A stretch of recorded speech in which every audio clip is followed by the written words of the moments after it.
प्रधानमंत्री पहुंचे हुए थे और पूजा पाठ उन्होंने इसी घाट पर किया था जिस घाट से आज वो स्नान करने के लिए देख सकते हैं। यहाँ पर अरैल घाट पर मैं आपको दिखाता हूँ कि प्रधानमंत्री नरेंद्र मोदी यहाँ से संगम की ओर जा चुके हैं। मुख्यमंत्री योगी आदित्यनाथ उनके साथ हैं। अगल बगल की नाव में सिक्योरिटी का पहरा है, जल पुलिस है और स्पेशल कमांडोज हैं, एसपीजी के भी जवान हैं। प्रधानमंत्री यहाँ पर संगम स्नान करेंगे, माँ गंगा की आरती करेंगे, पूजन करेंगे और पूरा यहाँ पर नौकायन करते हुए भ्रमण करेंगे। जो भी श्रद्धालु यहाँ पर संगम पर या गंगा या यमुना स्नान करने आए हैं, त्रिवेणी स्नान करने आए हैं, उन सब का अभिवादन करेंगे और यह नौकायन करते हुए पुनः प्रधानमंत्री नरेंद्र मोदी यहां पर अरैल घाट पहुंचेंगे और फिर डीपीएच हेलीपैड पहुंच के MI-17 से वो प्रयागराज एयरपोर्ट जाएंगे और वहां से दिल्ली के लिए रवाना होंगे। मैं आपको कुछ तस्वीरें दिखाना चाहता हूं, अपने सहयोगी से कहूंगा कि पीछे साइड में दिखाएं किस तरह से श्रद्धालु प्रधानमंत्री को देखने के लिए देखिए वहां पर खड़े हुए हैं और पूरी तरह से जो उत्तर प्रदेश पुलिस बल के जो जवान हैं उनको रोके हैं, लेकिन श्रद्धालु यहां पर जो पक्का घाट बना है अरैल साइड में वहां पर भारी संख्या में श्रद्धालु खड़े हैं और प्रधानमंत्री को देखने के लिए यहां पर काफी देर से बैठे हैं। घंटों से ये श्रद्धालु यहां पर बैठे हैं, इंतजार कर रहे थे कि प्रधानमंत्री नरेंद्र मोदी कब आए और हम इन्हीं सीधा प्रधानमंत्री को इन्हीं खुली आंखों से देखें, यहीं पर अरैल घाट पर देखें और प्रधानमंत्री जब चले जाएंगे तब हो सकता है कि यह सारे श्रद्धालु यहीं पर स्नान करेंगे इसी अरैल घाट पर।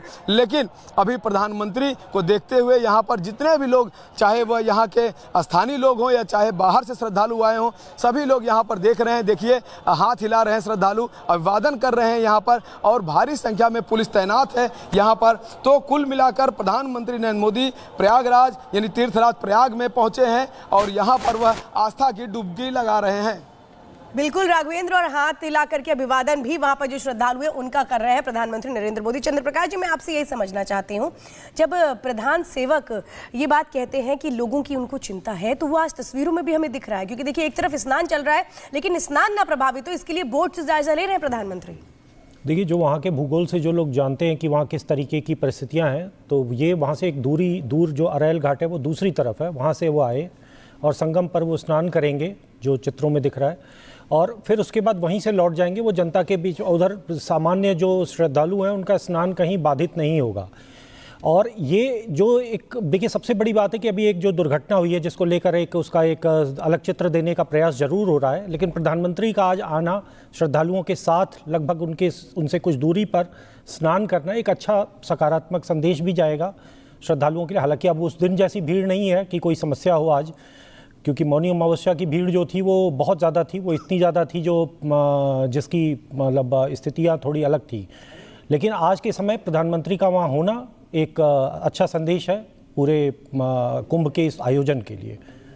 चंद्र प्रकाश जी, जिस तरह से हम प्रधानमंत्री नरेंद्र मोदी को देखते हैं वो एक धर्म पथ पर हमेशा अग्रसर रहते हैं, चाहे अयोध्या से तस्वीरें देख लीजिए, वाराणसी से देख लीजिए, उज्जैन से देख लीजिए और अभी प्रयागराज की तस्वीरें भी, ये सीधे तौर पर दर्शाती हैं कि पीएम न सिर्फ देश की सेवा भरपूर तरीके से करते हैं बल्कि उनकी जो आध्यात्मिक छवि है वो भी लोगों को बहुत प्रभावित करती है।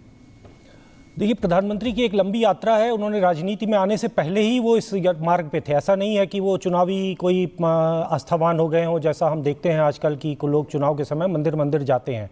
इनकी तो ये वो यात्रा 1987 से शुरू हो जाती है, जब ये उस एक कैलाश मानसरोवर, जब आज तो कैलाश मानसरोवर के लिए सड़कें बनवा दी, इसी प्रधानमंत्री ने कैलाश मानसरोवर यात्रा के लिए लिपुलेख मार्ग तक सड़कें बनवा दी, उधर उन्होंने नाथुला मार्ग से सड़कें बनवाई।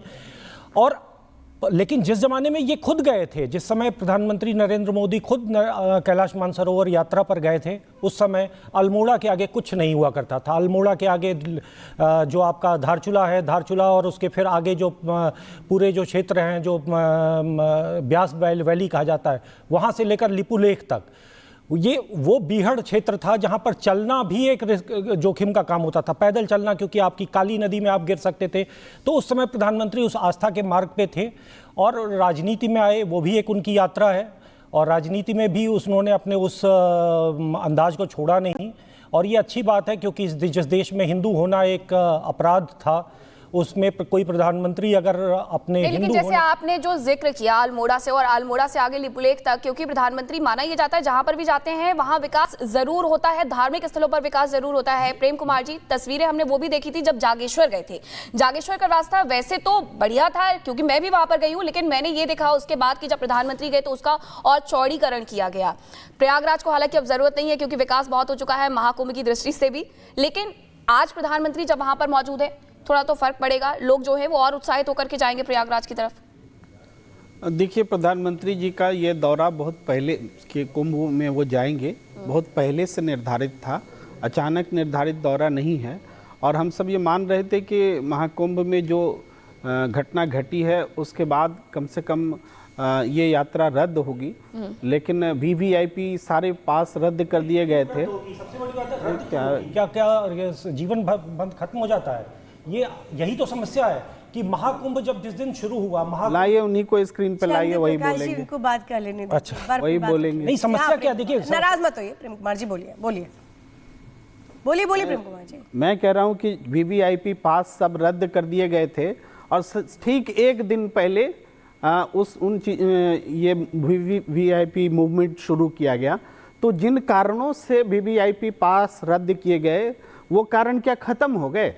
एक बड़ा सवाल उठता है, भाई लाशें छिपाई गई, संख्या नहीं बताई गई, सारी चीजें संवेदना प्रकट की गई, दुख प्रकट किया गया, मुआवजा नहीं दिया गया। खुद भी बताया। मैं चाहूंगी दुष्यंत नागर जी, मुझे लगता है कि आज के दिन इस बात पे पॉलिटिक्स नहीं होनी चाहिए, जबकि वो सारे के सारे आंकड़े सामने आ चुके हैं। सिर्फ पॉलिटिक्स करने के लिए बातें रखी जा रही है तो फिर इसके मायने बदल जाते हैं। मैं चाहूंगी दुष्यंत नागर जी, आप नहीं श्वेता जी, एक बात और है इसमें, क्योंकि प्रेम कुमार जी जिस बात का जिक्र कर रहे हैं दुष्यंत जी की वहां पर वीवीआईपी पास रद्द किए गए, लेकिन वो पास जो रद्द किए गए थे वो 3 और 4 तारीख तक के लिए थे, आज 5 तारीख, और आप खुद मान रहे हैं कि ये दौरा पहले से निर्धारित था, अचानक से कुछ नहीं हुआ वहां पे।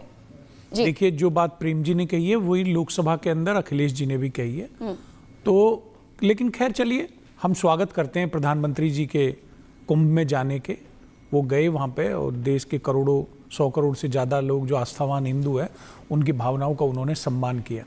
लेकिन जब भी हम देखेंगे, जब से भारतीय जनता पार्टी की सरकार बनी है, केंद्र में मोदी जी प्राइम मिनिस्टर बने हैं, जहाँ भी जो चुनाव होता है और जिस दिन मतदान होता है, प्रधानमंत्री की कोई ना कोई धार्मिक यात्रा या कोई इवेंट अवश्य होता है। आप पिछला पूरा रिकॉर्ड देख लीजिए, क्या उधर तो मतदाता है, मतदान अपने पीक पे है, उधर पूरा मीडिया प्राइम मिनिस्टर साहब को दिखाता है। तो एक लगता है कहीं विपक्ष के लोगों को, और बहुत सारे लोगों ने पोस्ट किए हैं इसके। तो आप ये कह रहे हैं कि महाकुंभ में प्रधानमंत्री को 5 तारीख को नहीं जाना चाहिए था? आप ये कह रहे हैं चंद्र प्रकाश जी, भाई विपक्ष से पूछ के प्रधानमंत्री को जाना चाहिए। जाते तो अच्छा रहता, या 2 दिन पहले 3 को चले जाते तो अच्छा रहता। फिर 3 तारीख को ये बात नहीं हो जाती कि आज देखिए बसंत पंचमी को लेकर लोग स्नान करने के लिए भारी संख्या में पहुंच रहे हैं, और आज आप तो हर तारीख पे कह रहे हैं कि अब चले जाते, तब चले जाते। मुझे लगता है 5 तारीख के लिए भी आप कह रहे हैं कि आज की तारीख क्यों करने के लिए ये जो है पूर्व नियोजित कार्यक्रम टीम को पहले पूछ लेना चाहिए, पीएम की टीम को पहले पूछ लेना चाहिए विपक्ष से कि आप बता दीजिए प्रधानमंत्री किस तारीख पर स्नान करने जाए। 140 करोड़ लोगों का है और भारत का संविधान